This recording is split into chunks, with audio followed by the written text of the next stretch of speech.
देवताओं की जय। श्री विष्णुनाथ चतुर्वंशी जनेन्द्र भगवंतों की जय। 3 कमलों करोड़ महामुनि राजों की जय। परम पूज्य 108 आचार्य नेमिचंद सिद्धांत चक्रवर्ती जी, परम पूज्य 108 आचार्य विद्यासागर जी महाराज की जय। बादशाह जनवान माता की जय। अहिंसा परमो धर्म।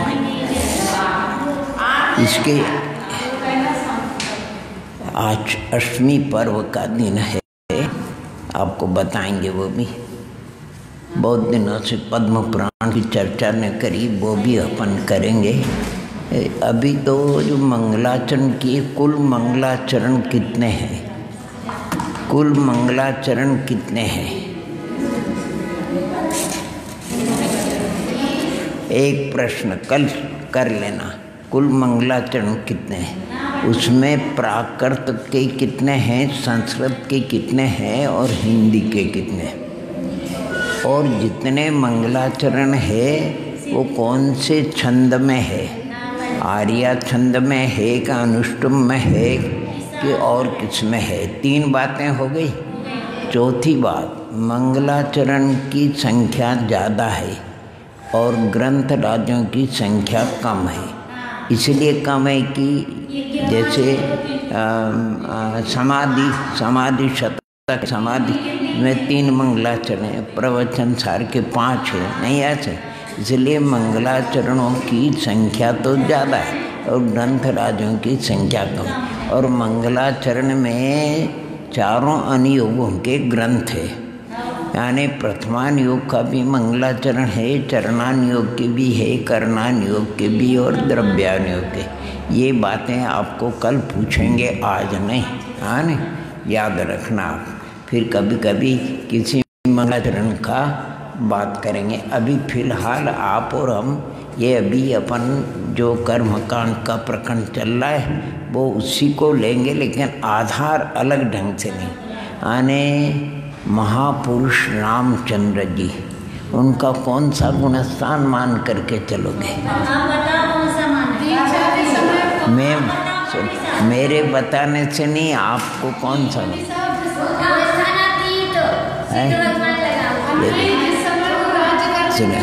महापुरुष? देखो, ये पुण्य ओम नमः, ये पुण्य पुरुष होते हैं, महापुरुष होते हैं, महाव्रतों को ही अंगीकार करते हैं, अनुव्रतों को धारण, जीवन उनका आदर्श होता है, ये बात सत्य।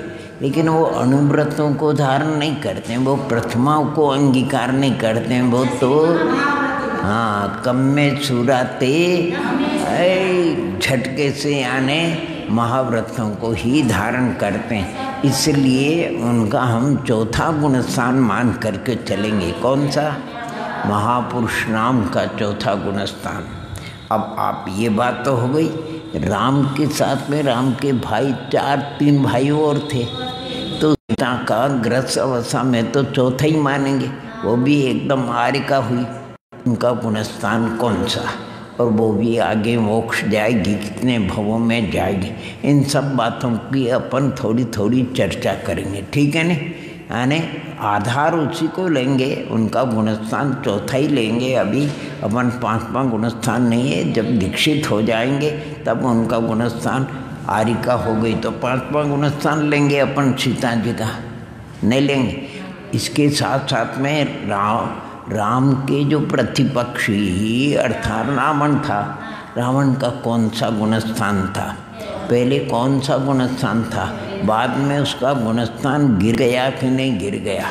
आने रावण का भी अपन विचार करेंगे, विभीषण का करेंगे, इंद्रजीत कुंभकर्ण का करेंगे, इधर सुग्रीव का बाली का विचार करेंगे, इधर भामंडल का विचार करेंगे। यानी मुख्य मुख्य जो पात्र है उनकी अपन चर्चा करेंगे अभी पद्म पुराण में। अब चर्चा के लिए सबसे पहले अपन विपुलाचल पर्वत पे जाएंगे। कहाँ पर जाएंगे? राजगृही नगरी है, राजगृही राजपुरी, पहले जो भी नाम उसको हो, अपन अभी राजगृही बोलते हैं। इसको क्या बोलते हैं? यानी पंच पहाड़ी बोलते हैं, पंच पहाड़ी। उसकी सभी भव्यात्मा वंदना करते हैं। वहाँ 5 पहाड़ है, अलग। सबसे पहले विपुलाचल, उदयाचल, रत्नागिरी, स्वर्णगिरी और बेभार। जहाँ गर्म पानी की कुंड उसको बेभार पर्वत कहते हैं। सभी पर वीतरागी जिन मंदिर भी है और श्वेतांबर भाइयों के भी जो भी हो। विपुलाचल पर्वत पर भगवान महावीर का समोक्षण लगा। तो जब भगवान का जहाँ समोक्षण लगता है वहाँ 6 ऋतु एक साथ में फल जाती, जाति विरोधी जीव एक साथ में क्रीड़ा करने लग जाते हैं। मंद सुगंधित पवन चलती है, आकाश निर्मल हो जाता है, दिशाएं निर्मल हो जाती, भूमि कंटक रहित हो जाती है, यानी सब जिसमें। और समोक्षण में तो अष्ट प्रातिहार्य से विभूषित होते हैं और आत्माश्रित ज्ञान माने उनके ज्ञानातिशय 10 से, जन्मातिशय तो 10 जन्म से, देवकृत अनंत चतुर्षय 18 दोषों से रहित आदि। तो वहाँ का जो माली था उस माली को ये अद्भुत बातें ये सब समझ में आ गई। ये सब भगवान के पदार्पण से ये सब चमत्कार हुए। इसलिए सबसे पहले वो वहाँ के 6 ऋतु के फल लेकर के बड़े विनय के साथ और राजा महाराज श्रेणी के पास जा कर के उसने फल भेंट किए और भगवान के समोक्षण की पदार्पण की सूचना दी। उस सूचना को सुन करके महाराज को अत्यंत हर्ष हुआ, गदगद हुआ, क्योंकि वो भी महाराज सम्यकदर्शी थे। और अगर ऐसे तीर्थंकर भगवान की बात को सुने तो आनंद आएगा कि नहीं। और 6 ऋतुओं के फल अर्पित किए तो तुरंत सिंहासन से उठते हैं और जिस दिशा में समोक्षण था 7 कदम बैठ करके अत्यंत भक्ति भाव से नमस्कार करते हैं। और इसके बाद नगरी में डुंडी पिटवाते हैं और सभी भव्यात्मा को प्रेरित करते हैं कि भगवान के दर्शन धर्मोपदेश के लिए चल। और नगरी के लोग भी इस बात को सुनकर के गदगद हो जाते हैं, बड़े उत्साह के साथ में भगवान के दर्शन पूजन और धर्मोपदेश के लिए जाते। और वहाँ समोक्षण यानी कभी 2 महीना, कभी 1 महीना, कभी 3 महीना, कभी 4, यानी अन्यत्र भी विहार हुआ भगवान महावीर, लेकिन ज़्यादातर यानी विपुलाचल पर बहुत रहे। तो यानी ये क्रम बराबर राजा का तो एक नियम ही बन गया कि प्रतिदिन प्रभु के दर्शन करना, धर्मोपदेश सुनना। और इस स्वप्न भी वो यही देखते थे। स्वप्न में समोक्षण में है, भगवान के दर्शन कर है, पूजन करें, धर्मोपदेश सुन रहे, गणधर देव से प्रश्न करें, गणधर देव समाधान स्वप्न में। महाराज श्रेणी और उनकी रानी चेलना वगैरह थी, वो बहुत धर्मात्मा थी। जो मेंढक की कहानी आती नहीं, तो मेंढक भी तो हाथी के पाँव से कौन थी, वो भी सैनिक महाराज के हाथी के पाँव के नीचे दब गया। यानी मेंढक भी संगनी पंचेंद्री था, उसने भी डुंडी की घोषणा सुनी, उसको भी आनंद हुआ और वो भी भगवान के दर्शन के लिए चला। अब वो जैसा था उसकी पर्याय की अपेक्षा बेचारा फुदक करके जा रहा था और इधर सब लोग, और अचानक हाथी का पैर लग जाता है। उसके परिणाम बड़े विशुद्ध होते हैं। उस विशुद्धि के कारण उसको देव पर्याय देवायु का बंद होता है और वो मर करके उस तिरंत योनि से निकल करके देवी योनि में चला जाता। और वहाँ तो मालूम है आपको अंतर्मूर्त में शरीर आदि की पर्याप्ति पूर्ण हो जाती है। शुरू में तो देव को ये स्वप्न दिखाई देता है या कोई इंद्रलोक आदि, लेकिन फिर अवधि ज्ञान हो जाता है। अवधि ज्ञान से उसको पता लग जाता है कि मैं मनुष्य पर्याय में था, मैंने व्रताचरण या तपस्या या दान आदि, इसलिए मैं देव हुआ।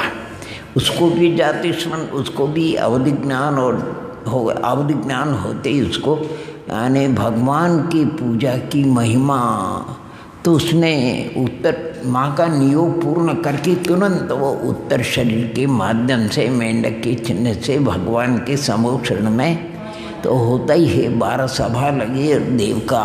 और ये भी मालूम है आपको, आने मनुष्यों की जो सभा होती नहीं, उसके पास 2 सभा और होती निकट में। एक कल्पवासी देवों की होती है और एक होती त्रिंचों की। दो होती न, 12 सभा होती कि नहीं। न शुरू के मुनिराज की सभा, फिर कल्पवासी देवान, और इसके बाद आरिकाओं की वगैरह, फिर 3 प्रकार के भवंत्रिक, उनकी देवांगना, उनके देव, और ये 9 कोठे हो गए। जो 3 अंतिम कोठे हैं जो उत्तर और पूर्व के बीच में, तो 10वां कोठा किसका है? 10वां कोठा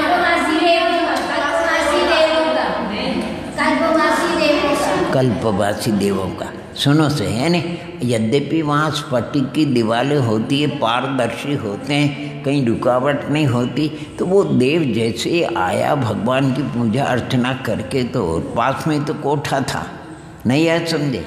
तो महाराज श्रेणी को भावना उत्पन्न कि ये देव विलंब से क्यों आया, और इसके मुकुट में मेंढक का चिन्ह क्यों।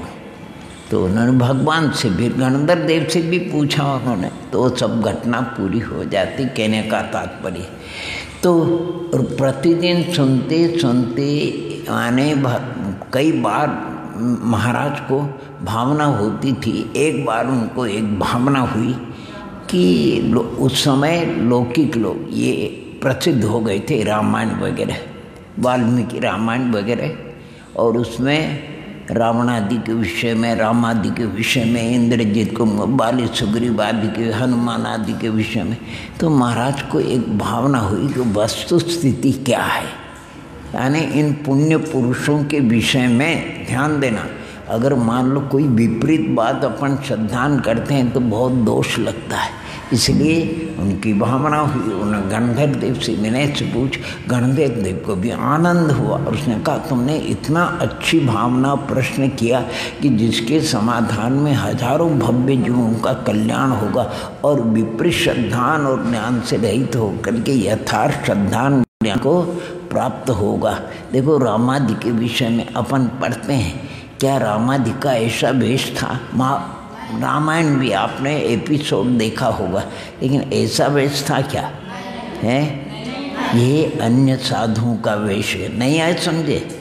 यानी जो भी उनका क्या बोलते उसको, और भगमा कपड़ा वगैरह पहनना, ये करना वगैरह, उदासीन कपड़े पहनना बराबर है, लेकिन ये जो वेश बनाते नहीं अलग ढंग का बनता। और भी कई घटनाएं आपको राम के विषय में, यानी जो ऐसे पुण्य पुरुष जो जिनका आचरण इतना अच्छा होता है, क्या वो यानी स्वर्ण का कभी हिरण ऐसा अश्रद्धान हो सकता है क्या है?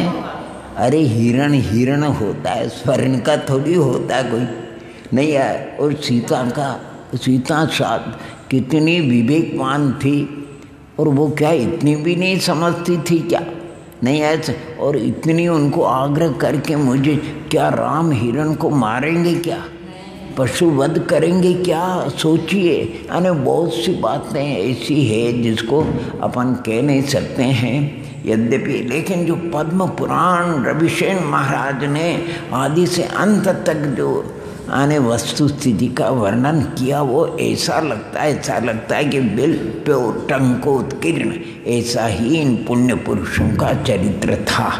नहीं आए समझ में। जो भी अब देखो व्यवहार में बच्चों से भी पूछो, क्या ये हनुमान कामदेव थे? कामदेव तो क्या बंदर होते हैं क्या कामदेव? अरे मोक्षगामी ये सुग्रीव बाली वगैरह क्या बंदर थे क्या? और क्या ये रावणादि, ओहो, ये 3 खंड के पृथ्वीनारायण जिसको कहना चाहिए ना, पृथ्वीनारायण ऐसे होते हैं क्या? हैं राक्षस तरीके होते हैं क्या? विद्रूप होते हैं? नहीं। इन सब बातें, रावण बहुत धर्मात्मा था वारम। अरे दिग्विजय के समय रावण जब नलकुमार नगर के पास, और कोई पूर्व संस्कार से उसकी रानी का भाव रावण के प्रति था, और ये योग रावण दिग्विजय, इंद्र को विजय करना था उसको, विद्याधर था, विद्याधर लोक का राजा था इंद्र। तो उसने अपनी जो भी थो सखी से बात रावण से चर्चा करी, तो रावण ने देखो उत्तर दिया लेकिन विभीषण उनका मंत्री का काम करता था। कहते नहीं, ये कोर्ट बना है, इसको भंग करने की अपने पास विद्या, इसलिए कुछ साम दाम दंड भेद से काम लेना चाहिए। तो उसको ऐसा रूखा जवाब मत दो आप। अब नगर के बाहर तो क्या जवाब दिया? नगर के उद्यान में रावण की भावना कि नगर में आने से बस तुरंत उसने विद्या दे दी और विद्या से उस कोट का रावण का काम सरल हो गया। और फिर रावण क्या कहता है? आने प्रथम तो तुमने विद्या प्रदान करी, तुम मेरे लिए गुरु नहीं हो गई, नहीं आया। और फिर बहुत अच्छा कि पुरुष पर माने कुछ अंतर नहीं होती, उच्च कोटि के जो नारियां होती वो अपने आदर्श को, पुरुष में क्या अंतर है, बहुत कुछ। और निर्दोष यानी मन में कुछ भाव हो सकता है, वो भी समझ गई, उसका पति भी समझ गया, रावण ने भी समझा दिया आदि। कहने का मतलब कि रावण पहले सम्यकदर्शी धर्मात्मा था। वो तो होता वही अप्रत्यक्षानवण कषाय का उदय को चलता है। पूर्व भव का संबंध अपन पढ़ते भवांतर में। सीता के प्रति रवि सेनाचार्य तो एक गांव के अंदर यानी कुटुंबी जिसको कहते हैं अपन, वहाँ ये सीता और इसका भाई गुण क्या और उसका नाम क्या था? सीता का नाम तो गुणवती और भामंडल का नाम गुणवान। बड़ा छोटा, कहीं छोटा भी लिखा, बड़ा भी, जो भी भाव। पिता की भावना धनदत्त से विवाह कराने की थी और भाई ने श्रीकांत को धनवान समझ करके उसको देना। यानी देखो, पिता की भावना अलग और भाई की भावना अलग। और इधर जो है धनदत्त का एक माने वसुदत्त भाई था और यज्ञदत्त करके उसका एक मित्र था, यानी विभीषण का जी। उसने वसुदत्त से कहा कि देखो तुम्हारे बड़े भाई की मांग माने कन्या का भाई श्रीकांत को धनवान दे करके यानी शादी कराना चाहता है, तुमसे शादी नहीं कराना चाहता है, तुम अल्प धन के धनी हो। अरे वसुदत्त को बहुत बुरा लगा और देखो आवेश में आकर के रात्रि को चला जाता है। संघर्ष होता है, दोनों ओम नमः हो जाते हैं, तिरंचियों में परिभ्रमण करते हैं। देखो ये विषय अच्छे हैं क्या? इसके पीछे लोग लड़ करके मर जाते हैं और दुर्गति को प्राप्त होते हैं। और गुणवती, अब लोग तो जरा सा भी कोई यानी नमक मिर्ची लगा करके बढ़ा देते हैं बात को।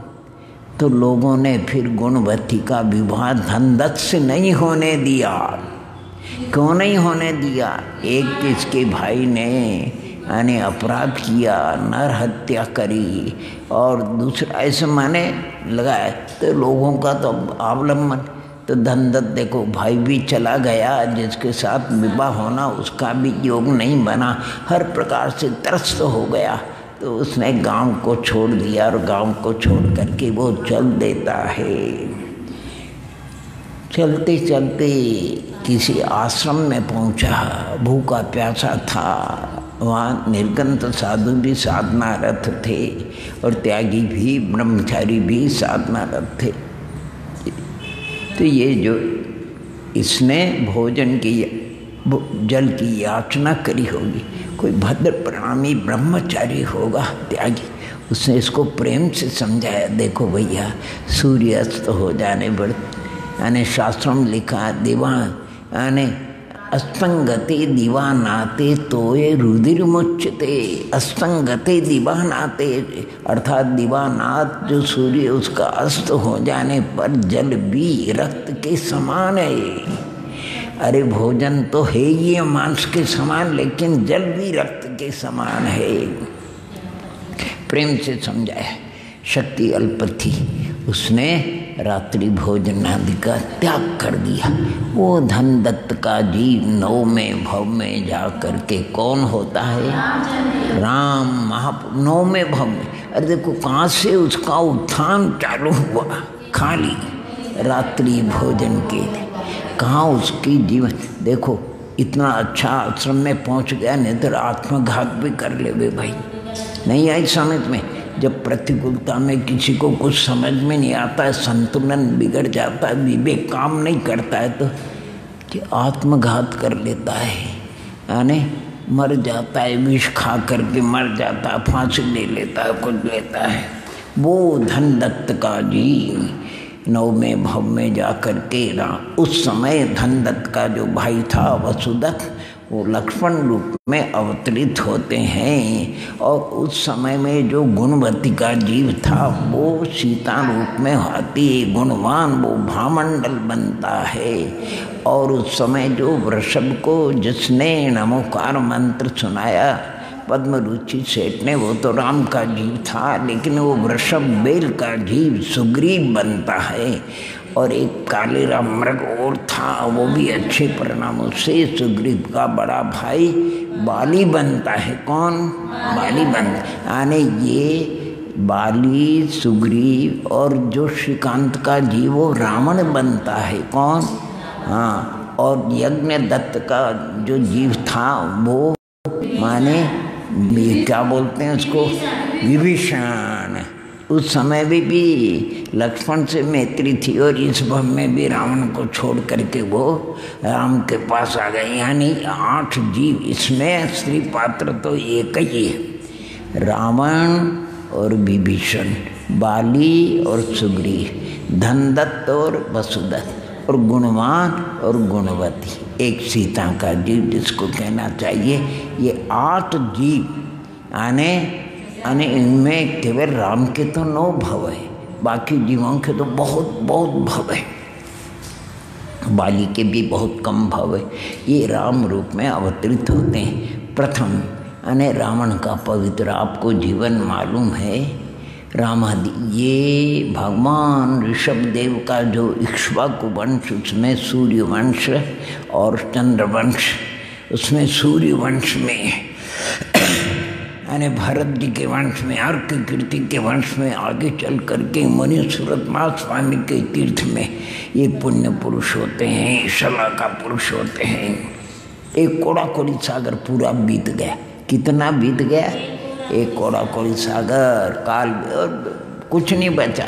यानी जिसको व्यवहार में कहते हैं एक शेर भर पौनी होती, एक पौनी बची, बाकी पूरी पौनी कट गई, इसको ऐसा बोलते हैं। तो इनके वंश में असंख्य ऐसे राजा हुए जो अपने अपने पुत्रों को राज्य दे करके दिगंबर अवस्था को धारण करके निर्वाण को, अरे लगभग 95% मोक्ष गए और 4% कोई स्वर्ग आदि में गए। फिर भी वो वहाँ से आकर के बहुत से मोक्ष चले गए और 1% उससे भी कम मानो अच्छी गति को प्राप्त नहीं हुए। तो कहते हैं कि राम के अब कि सबका वर्णन तो कर नहीं सकते हैं, ऐसे चलते चलते चलते अर्थात आने एक माने राजा विजय कहते हैं, विजय, और उनका पुत्र था सुरेंद्रमन्यु और उनके पुत्र थे वज्रबाहु और पुरंदर। वज्रबाहु विवाहित हुए और जा रहे थे ससुराल की ओर, जंगल में मुनिराज को देखते हैं, ओ हो धन्य है धन्य, ऐसे उनके चिंतन में मग्न हो जाते हैं, मग्न हो जाते हैं। ओ हो तो वो जो उनका साला उदय सुंदर था, वो बहनोई जी जीजाजी की उसको समझ में आ गया कि ये मुनिराज को देख रहे, और उसके भीतर में तो एक विकल्प था कि मैं 4 दिन के लिए बहना को घर ले जा रहा हूँ, ये भी साथ साथ में आ रहे हैं। कितना इनको इनके प्रति लगाव राग है। तो मजाक से आकर के कहाँ निरखो एकदम मुड़ गए।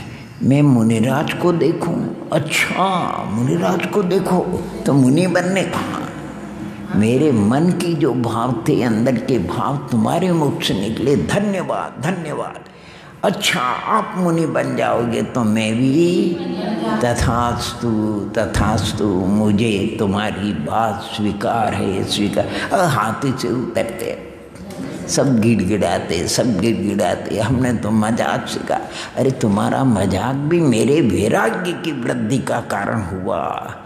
तो वो दीक्षित हो जाते वज्रबाहु। और तो और जाने दो, वो भी वचनबद्ध था, वो भी, और 26 राजकुमार वो भी, और जितनी रानी थी वो भी दीक्षित हो जाते।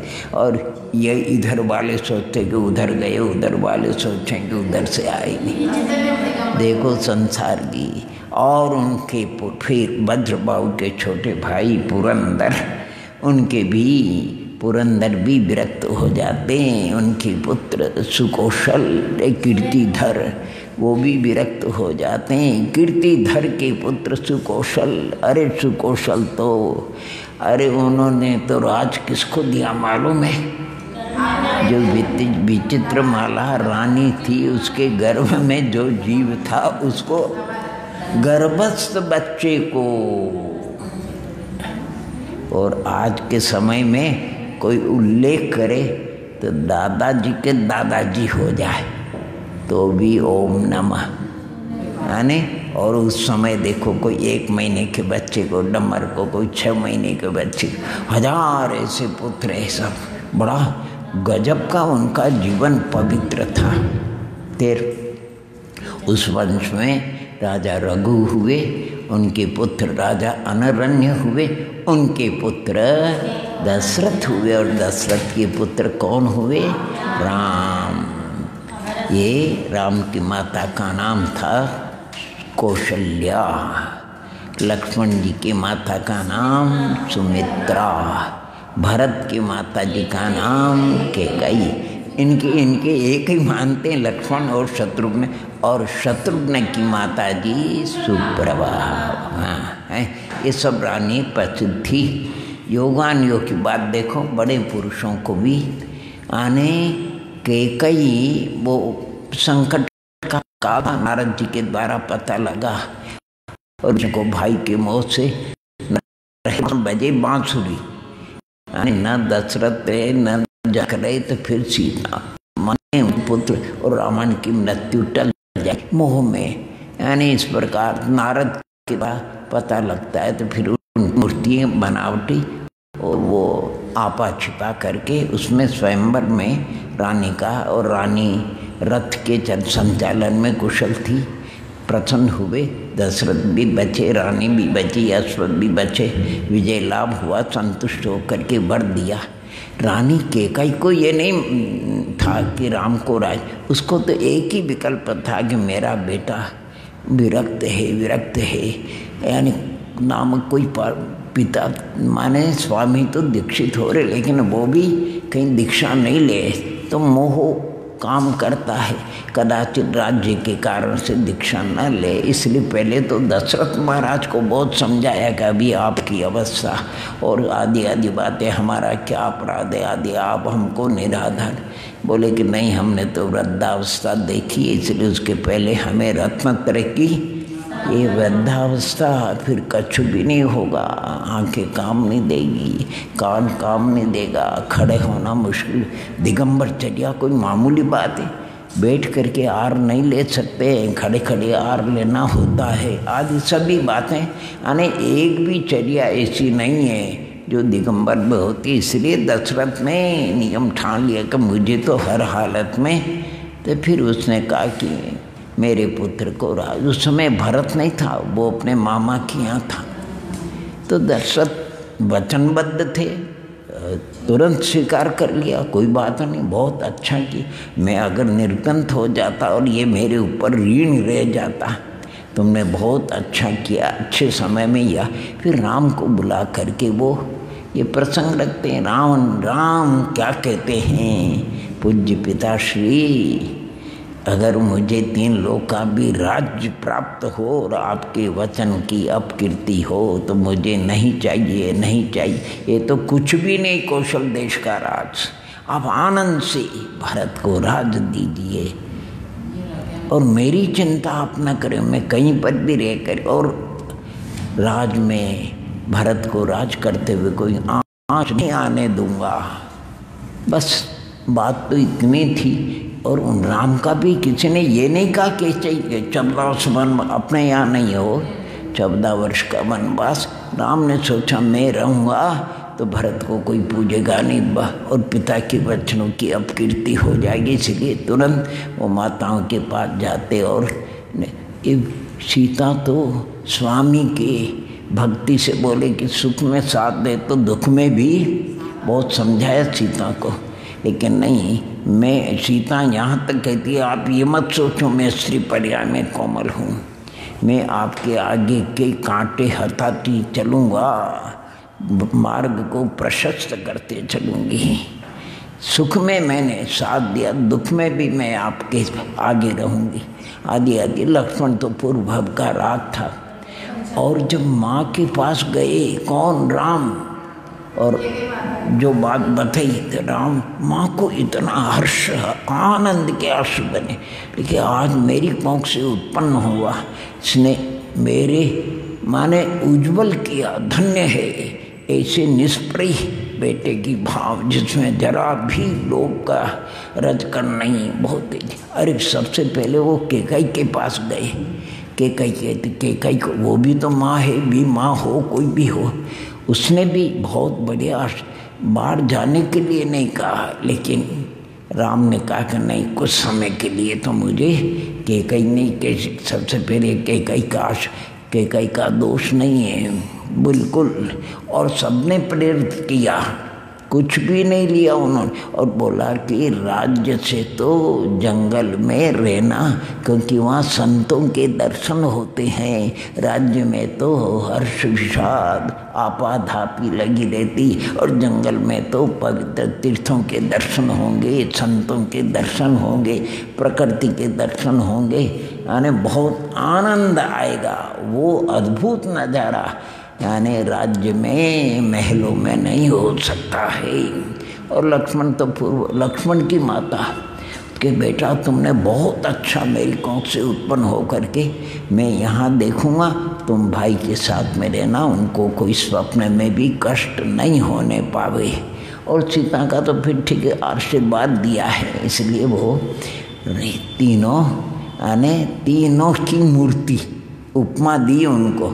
राम सम्यक चारित्र, लक्ष्मण सम्यक ज्ञान और सीता सम्यक दर्शन, तीनों को रविसेन महाराज ने उपमा दी है। जब अलंकारोदय नगर उस समय विरादी की प्रार्थना से रथ में बैठ करके राम लक्ष्मण पाताल लंका अलंकारोदय नगर जाते हैं। रविसेन महाराज कहते हैं सीता के बिना राम लक्ष्मण की शोभा नहीं, अर्थात जैसे सम्यक दर्शन के बिना ज्ञान और चारित्र की शोभा, तो सम्यक दर्शन की उपमा किसको दी?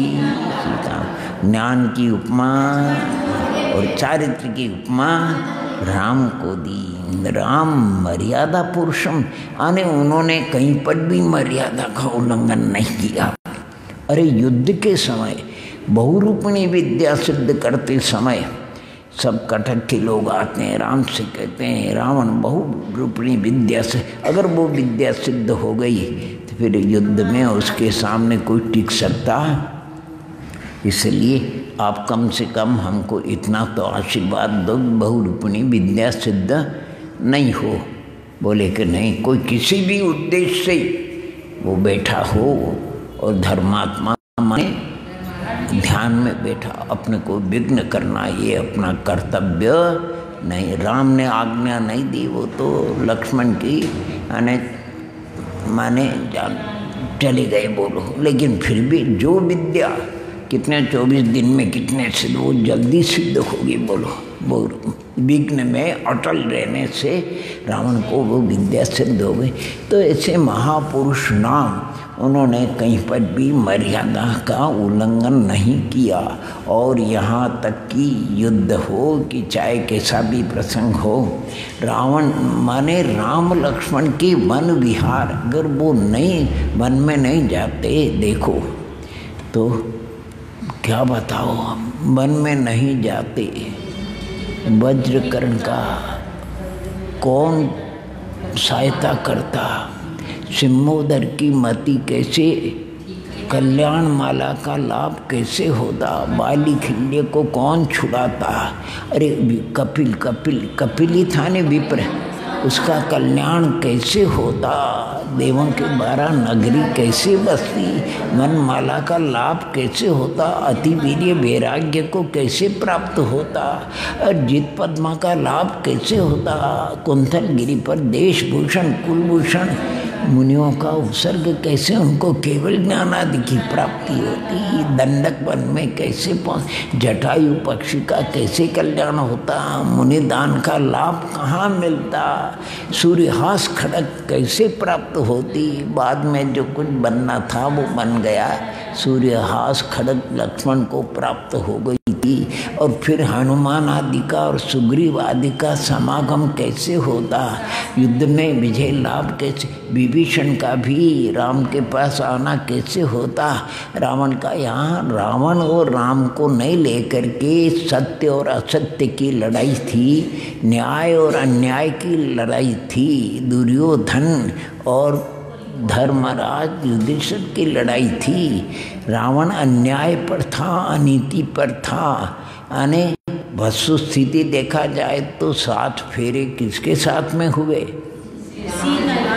राम के साथ में हुए थे कि नहीं। तो रावण जबरदस्ती छल कपट करके उसको ले गया और सीता को कितना ही उसने विद्या के बल से डराया धमका, लेकिन सीता वो सम्यक दृष्टि निशंकित निकांक्षित अंगों में निपुण थी, जरा भी चलायमान नहीं हुई। रावण पर मत कर गए तो क्या हुआ, आने सारी बातें आप देखो, जो सम्यक दृष्टि के जीवन की पवित्रता होती वो आपको सीता में राम में वो बराबर देखने को मिलेगी।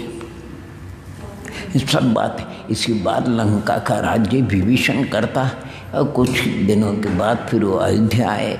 भरत की तो प्रतिज्ञा थी कि राम के दर्शन मात्र से मैं तो वो तो विरक्त हो गए। और योगान योग देखो उन पुण्य पुरुषों के लिए, और त्रिलोक मंडन हाथी वगैरह कुलभूषण देशभूषण स्वामी का आना होता है और उनके भवान्तर का वर्णन। और दीक्षित और भरत तो तपस्या करके और केकई भी दीक्षित हो जाते, त्रिलोक मंडन हाथी भी वृत्ति बन जाता है। क्या फिर आखिर लोगों ने राम लक्ष्मण का राज्याभिषेक किया। और फिर देखो जीवन में धूप है छाया है, धूप है छाया, आने कुछ अनुकूलता तो प्रतिकूलता, थोड़े समय राजा नहीं बने और सीता का आवरणबाद हो गया।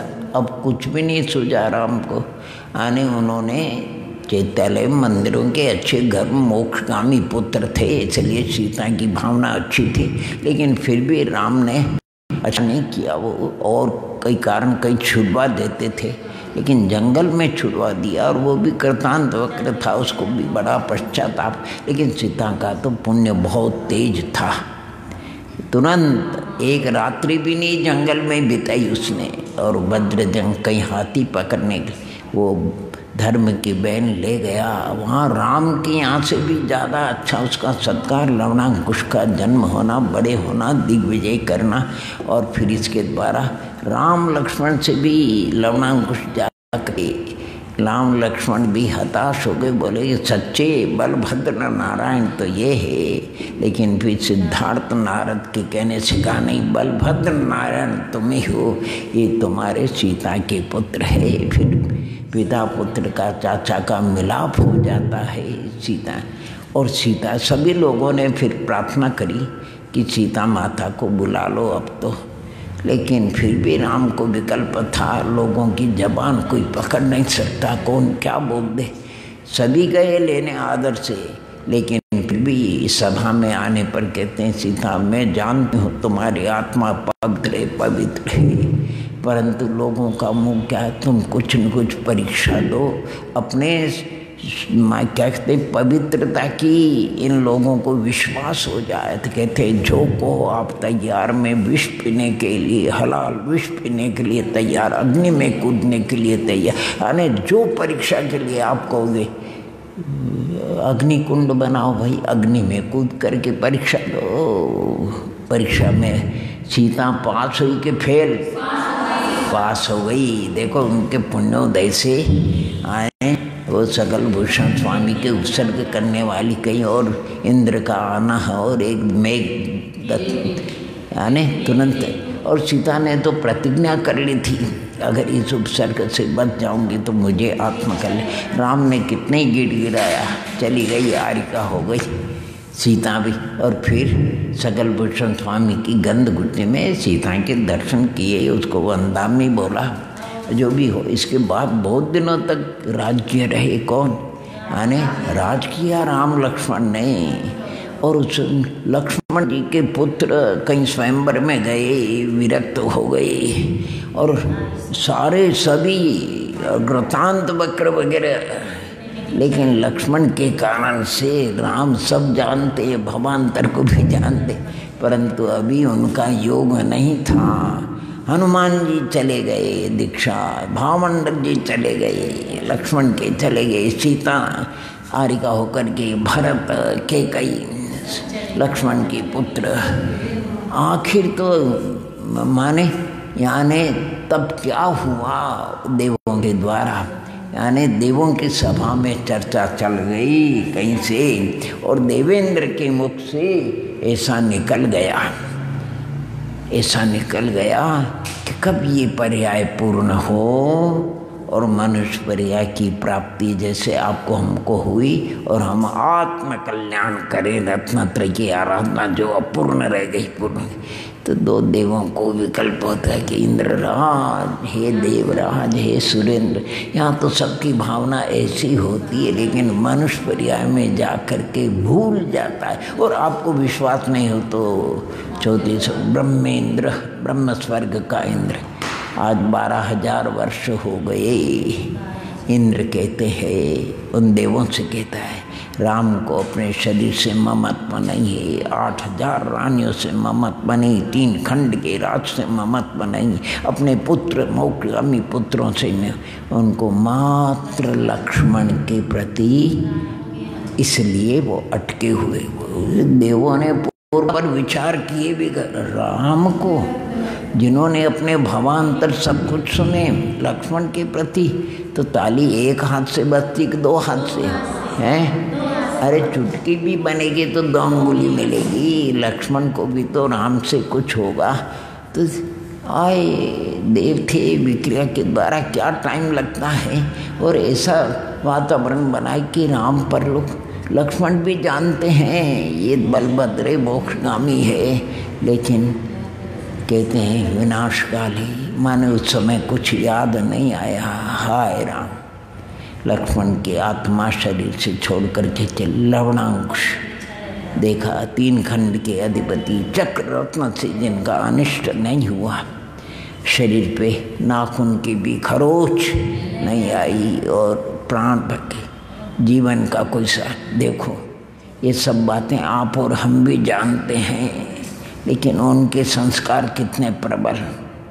वो 3 खंड के राज को ठुकरा करके दिगंबरी दीक्षा ले ली। अपने पास कुछ भी नहीं है तो भी अपनी हिम्मत नहीं होती कि अपन भी ऐसी आराधना करें। करो कराओ, करते हुए की अनुमोदना करो। राम पुराण का सबसे बड़ा यही है। राम के साथ में 16,000 से अधिक महीपति बड़े बड़े राजा दीक्षित होते हैं, 27,000 आरिका होती है। भरत राम के भाई, उनके 1000 राजा उनके साथ दीक्षित होती है, कई आदियाँ अनेक रानियाँ दीक्षित होती है। अरे हनुमान जी 700 राजाओं के साथ दीक्षित हो जाते हैं। एक अनंगसरा जंगल में चक्रवर्ती की पुत्री, चक्रवर्ती ने जब उसकी दृश्य देखे, मेरे यहाँ जन्म लेने वाली आज 3000 वर्ष से जंगल में, और बचाने के लिए नहीं, अजगर को अभय दान दिलाया। उसके 22,000 पुत्र थे, वो विरक्त हो जाते हैं। कुलभूषण, देशभूषण और बहुत अरे लंका में अनंत वीर्य स्वामी के पदार्पण के समय 56,000 मुनिराज, 48,000 आरिकाएँ मंदोदरी के साथ में इंद्रजीत, कुंभकर्ण आदि विरक्त होते हैं। राम पुराण कोई सामान्य नहीं है, एक एक पुरुष का आदर्श जीवन है। राम हो, चाहे दशरथ हो, राम हो, भरत हो, लक्ष्मण हो, सीता हो, सुग्रीव हो, बाली हो। बाली देखो सही सरवार सिद्धि से आए, जीव हिंसा नहीं, मुझे राज्य से कोई मतलब नहीं। सुग्रीव से कहा तू जानो भैया, निर्गंथ हो जाते। अरे जब शस्त्र रश्मि जरा सी बात, अरे पकड़ लिया, ठीक है युद्ध का काम है, इससे भी अधिक रावण देने के लिए तैयार नहीं। मुझे पराधीन सपने में तो आत्मकला,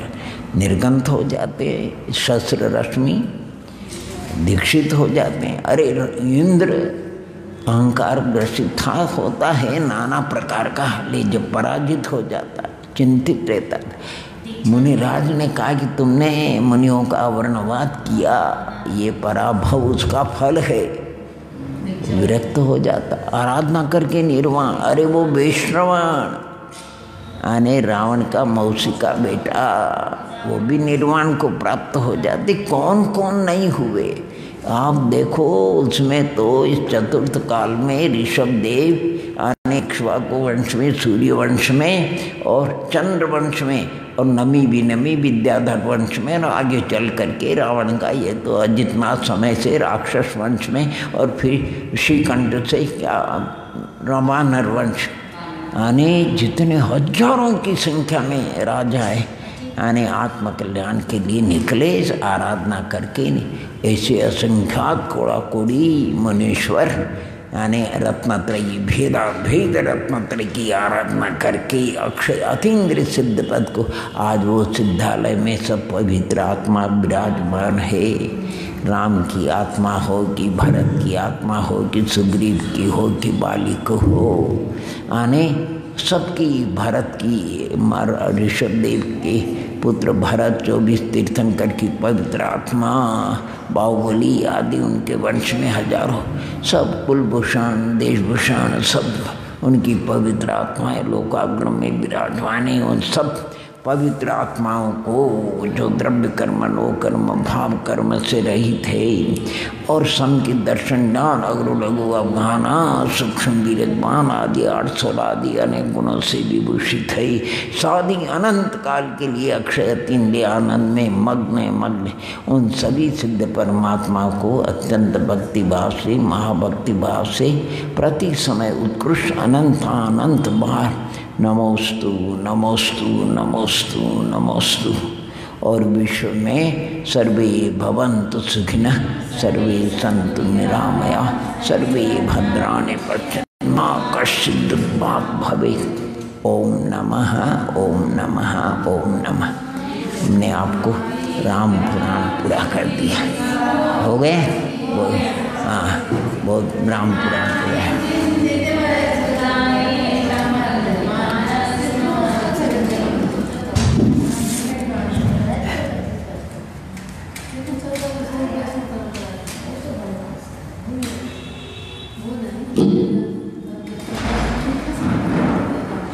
Yeah.